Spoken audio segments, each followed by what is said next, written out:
ፍርሃትን የምናሸንፍበት 8 መንገዶች። ይህን ቪዲዮ የሚያሳልፍ ሰው ሞኝ ሰው ነው፣ ወይም ከፍርሃቱ ጋር ለመኖር የወሰነ ሰው ነው። ለዚህ ቻናል አዲስ የሆናችሁ ሰዓቱ አሁን ነውና ሰብስክራይብ አድርጉ፣ ቪዲዮንም ላይክ በማድረግ ጀምሩ። አንደኛ፣ ፍርሃትን መቀበል። ፍርሃትን ለማሸነፍ የመጀመሪያውና ከፍተኛው ደረጃ ፍርሃቱን እንዳለ መቀበል ነው። ብዙ ሰዎች ፍርሃታቸውን ለመደበቅ ወይም እኔ አልፈራም በማለት ራሳቸውን ይዋሻሉ። ግን እውነቱ ፍርሃትን መካድ የበለጠ ያስፈራል። ፍርሃት በሰው ልብና አእምሮ ውስጥ የሚፈጠር ተፈጥሯዊ ስሜት ነው። ሁሉም ሰው ይፈራል። ልዩነቱ ግን አንዳንዶች ፍርሃታቸውን ይቀበላሉ እናም እንዴት እንደሚቆጣጠሩት ይማራሉ።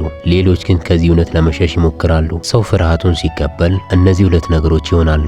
የመጀመሪያው ፍርሃቱ ከተጋነነና ከማይታወቅ ነገር ወደሚታወቅ ነገር ይቀየራል። አእምሮ መፍትሄ ማሰብ ይጀምራል። ለምሳሌ አንድ ሰው በሰዎች ፊት ለመናገር ከፍተኛ ፍርሃት ካለው እኔ አልፈራም ብሎ ራሱን ካሸሸው ፍርሃቱ ጭራሽ እየጨመረ እንጂ የሚሄደው አይቀንስም። ነገር ግን እኔ በሰዎች ፊት ለመናገር እፈራለሁ ብሎ ካመነ ከዚያ ቀን ጀምሮ መፍትሄ መፈለግ ይጀምራል። ልምምድ ማድረግ፣ በትንሽ ቡድን ውስጥ መናገርን ይለማመዳል። ፍርሃት መቀበል ማለት ፍርሃቱን መውደድ ማለት አይደለም፣ ነገር ግን እውነቱን መገንዘብና ከዚያ በኋላ መቆጣጠር መጀመር ማለት ነው። ሁለተኛ፣ እውነታውን መመርመር። ብዙ ጊዜ የምንፈራው ነገር ከእውነታ የተነሳ ሳይሆን አእምሯችን ውስጥ ከተገነባው ሐሳብ የተነሳ ነው። አእምሯችን አንድ ትንሽ ነገር ይወስዳል እናም እጅግ የተጋነነ ምስልን ይፈጥራል። እናም በዚህ ምክንያት ከአእምሮ በላይ የሆነና የሚያስፈራ ነገርን በውስጣችን ይስላል።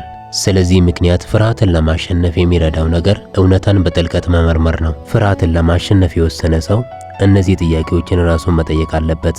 እውነት ይህ ነገር ምን ያህል አደገኛ ነው? የምፈራው ነገርስ የእውነት ሊከሰት ይችላል? ቢከሰትስ እንዴት ልፈታው እችላለሁ?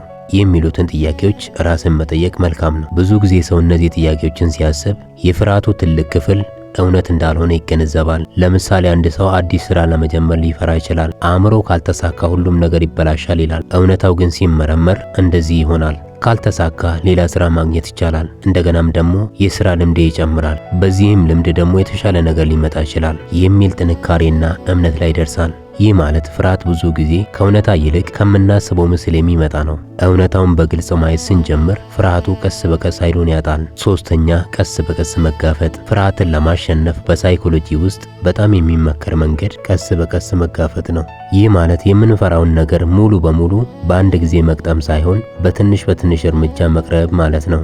ብዙ ሰዎች ፍርሃታቸውን ለመቀነስ ከሚፈሩት ነገር ይሸሻሉ። ነገር ግን መሸሽ ፍርሃቱን አይቀንስም፣ እንዲያውም ይጨምራል። ምክንያቱም አእምሮ ይህ ነገር እጅግ አደገኛ ነው፣ ስለዚህ እንሽሽ ብሎ ወዳልሆነ አቅጣጫ ይመራቸዋል። ከዚህም የተነሳ ከጊዜ ወደ ጊዜ ፍርሃቱ ይበረታል። ነገር ግን ሰው ቀስ በቀስ ሲጋፈጥ አእምሮ አዲስ ነገር ይማራል። ይህ ነገር እንደተጠበቀው አደገኛ አይደለም ብሎ በነገሩ ላይ የበላይነትን ይወስዳል። ይህንንም ሂደት በሳይኮሎጂ ኤክስፖዝ ብለው ይጠሩታል። ቀስ በቀስ መጋፈጥ በተደጋጋሚ ልምምድና በትንሽ እርምጃ ይጀምራል። ሰው በአንድ ጊዜ ትልቅ ፈተናን አይጋፈጥም፣ ከቀላል ነገር ወደ ከባዱ ይሄዳል። ለምሳሌ አንድ ሰው በሰዎች ፊት የመናገር ፍርሃት ካለው በአንድ ጊዜ በብዙ ሰዎች ፊት መናገር አይጀምርም። በመጀመሪያ መስታወት ፊት ቆሞ ይለማመዳል። ከዚያም በአንድ ወይም በሁለት ጓደኞቹ ፊት ይናገራል። በመቀጠልም በትንሽ ቡድን ፊት ይሞክራል። በመጨረሻም በብዙ ሰዎች ፊት የመናገር አቅምን ያገኛል። በዚህ ሂደት አእምሮ ቀስ በቀስ ይለማመዳል።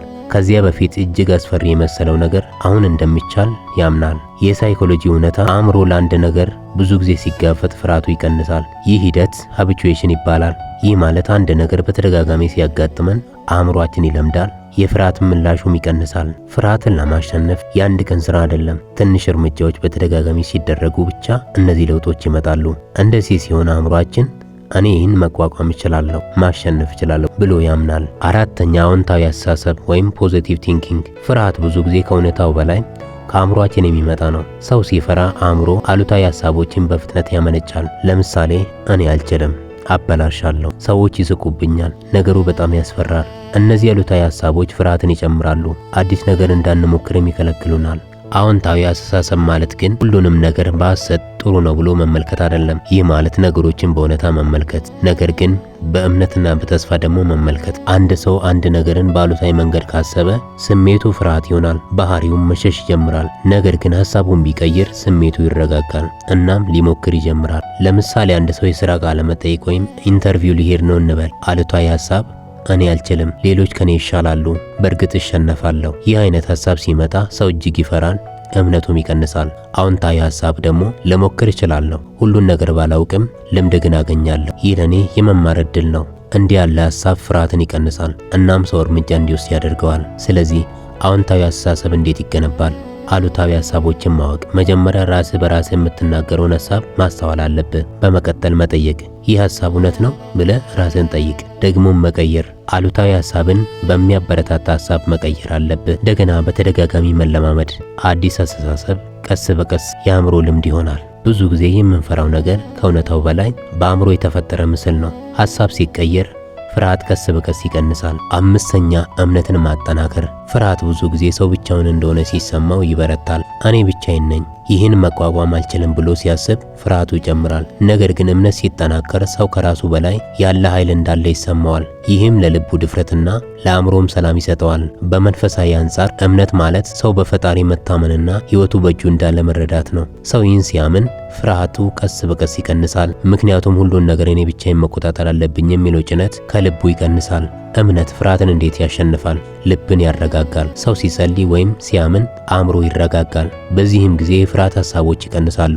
እንደገናም ተስፋ ይሰጣል። እምነት ሰውን ነገሩ እንደሚሻሻል ተስፋ አለ እንዲል ያደርገዋል። ተስፋ ካለ ደግሞ ፍርሃት አይቆይም፣ ድፍረት ያመጣል። ብዙ ሰዎች ታላቅ ነገሮችን ያደረጉት ከችሎታቸው ብቻ የተነሳ ሳይሆን ከእምነታቸውም የተነሳ ነው። እምነት ሰውን ልሞክር እስኪ እንዲል ያደርገዋል። ለምሳሌ አንድ ሰው ችግር ካጋጠመው ሁለት መንገድ አለ።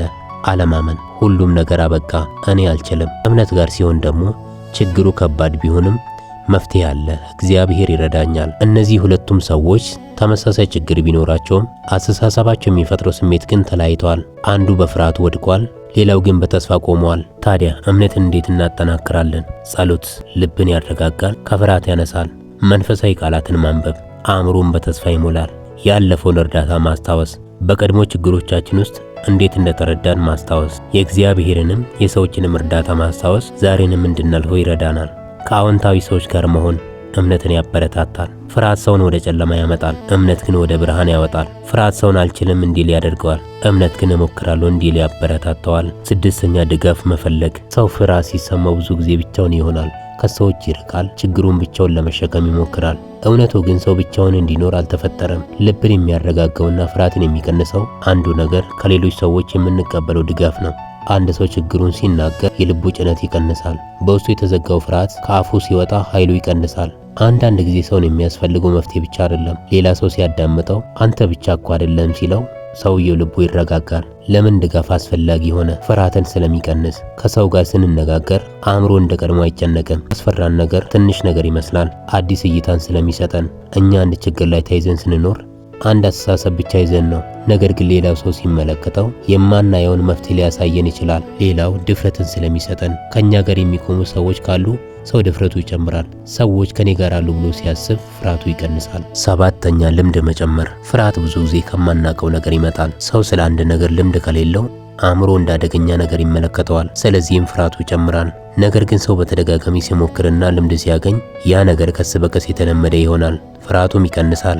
ልማድ ማለት አንድ ሰው አንድ ነገርን በተደጋጋሚ ሲያደርግ የሚያገኘው እውቀትና መተማመን ነው። መጀመሪያ ሰው አንድ ነገር ሲጀምር ይፈራል፣ ምክንያቱም ውጤቱን አያውቅም። ነገር ግን ነገሩን ከጊዜ ወደ ጊዜ ሲያደርገው አእምሮ ይለምደዋል። ይህን እችላለሁ የሚል እምነት ይኖረዋል።